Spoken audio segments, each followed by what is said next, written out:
अभी रात के 1 बजने को है, फिर भी आप यहाँ का माहौल देख रहे हो तो लग रहा होगा कि शाम हुआ है अभी।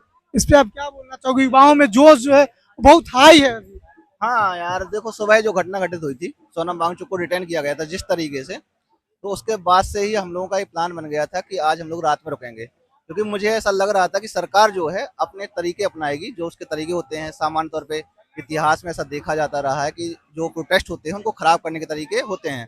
सरकार अलग तरीके अपनाती है, जैसे पुलिस को सामने कर देना, लाइक सिविल ड्रेस में घुमाना उनको, बार बार चीजों को करना, तो उनको प्रोवोक कर रहे थे वो बार बार। तो मुझे लगा कि आज हम लोगों को वहाँ पर रुकना चाहिए और भीड़ में शामिल होना चाहिए, क्योंकि 20 तारीख को जो हम लोग करने वाले हैं यहाँ से संसद तक मार्च करने के लिए, उसमें जरूरी था कि भीड़ अभी से ही दिखनी चाहिए उनको उनको इस बात का समझ में आना चाहिए कि अभी भी हम लोग साथ में हैं, बहुत सारे लोग साथ में हैं, ऐसा नहीं कि सिर्फ अभिजीत दिपके हैं या सोनम वांगचुक अकेले हैं, इसलिए हम लोग सब लोग रुके हुए हैं यहाँ पे। ये तो जो प्लान थी इनकी इस आंदोलन को कमजोर करने का, वो तो उनका विफल हो गया। और आज लग रहा है कि कल से ज्यादा ही भीड़ है, दुगना भीड़ है आज तो।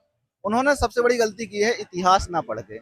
एक्चुअल में ना क्या होता है कि जैसे जो बीजेपी की पार्टी लोग हैं ना, वो अनपढ़ हैं, उन्होंने कभी इतिहास को बहुत अच्छे से पढ़ा नहीं है। अगर उन्होंने इतिहास को पढ़ा होता ना तो ये कभी गलती नहीं करते कि जो सबसे प्रमुख नेता होता है उसको डिटेन ना करने की कभी एक गलती भी नहीं करते, वो दोहराते भी नहीं गलती। जब इतिहास सही से कोई पढ़ता है ना तो इतिहास को कभी दोहराने की कोशिश नहीं करता है। सोनम वांगचुक को डिटेन किया हुआ है ना, वही उनकी सबसे बड़ी गलती है। लोग भावनाओं में बहकर और इस बात को लेकर कि अब ये डिटेन किया गया है उनको, अब हम लोग ये आंदोलन एक प्रकार से स्वस्फूर्त आंदोलन हो गया है। जैसे कि अगर आप इतिहास में जाएंगे तो भारत छोड़ो आंदोलन को पढ़ा होगा, तब वही उसी दौरान हुआ था, जैसे गांधी जी को डिटेन कर लिया गया था, तो जो प्रमुख नेता थे वहां टाइम पे डिटेन कर लिया गया था उनको। तो वैसे ही आंदोलन स्वस्फूर्त हो गया था, ऐसा ही एक आंदोलन है ये कि धीरे धीरे अपने आप उफान खा रहा है, जो अपने अपने जगह पर लाइक बहुत सारी छोटी छोटी जगहों पर ये आंदोलन अपने आप में रैलियों के रूप में निकल के आ रहा है। जो अभी दिल्ली में जो सॉरी 20 जुलाई को आपको समझ में आएगा कि क्या चल रहा है। तो आप देखे होंगे, आपको अगर याद होगा पास्ट में, तो यहाँ पे रेसलर्स जो थे वो भी कुछ साल पहले यहाँ पे प्रोटेस्ट कर रहे थे। उस जिस दिन उनका प्रोटेस्ट था, संसद मार्च था अर्ली मॉर्निंग, उस दिन जो भी जितने भी उस टीम में थे, सबको प्रशासन अपने डिटेन करके अपने बस में भर के लेके चली गई थी और वो मार्च को डिस्ट्रॉय कर दी। हाँ एक्चुअल में जो तो रेसलर, वे उस तरह का प्रिपरेशन इसमें भी होगा शायद बीजेपी का, तो इससे कैसे निपटेंगे आप? हाँ एक्चुअल में देखो, रेसलर का जो सपोर्ट था ना, इस लेवल पे सपोर्ट नहीं था उनको।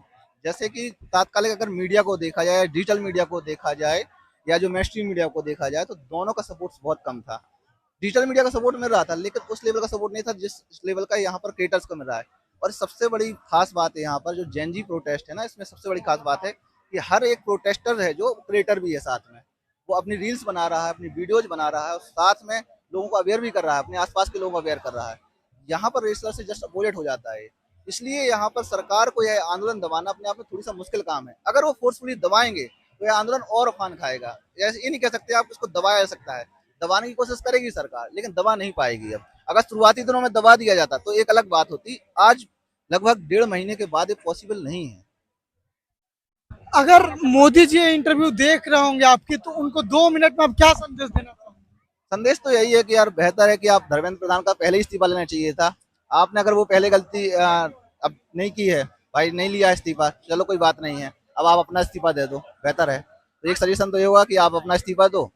दूसरा सजेशन ये है कि जितना जल्दी हो समझ जाइए कि देश की जनता जाग रही है धीरे धीरे करके, हर एक मुद्दे को लेकर। ऐसा नहीं सिर्फ एक मुद्दा एजुकेशन है, बहुत सारे मुद्दे हैं, उन सारे मुद्दों को लेकर जनता जाग रही है धीरे धीरे करके।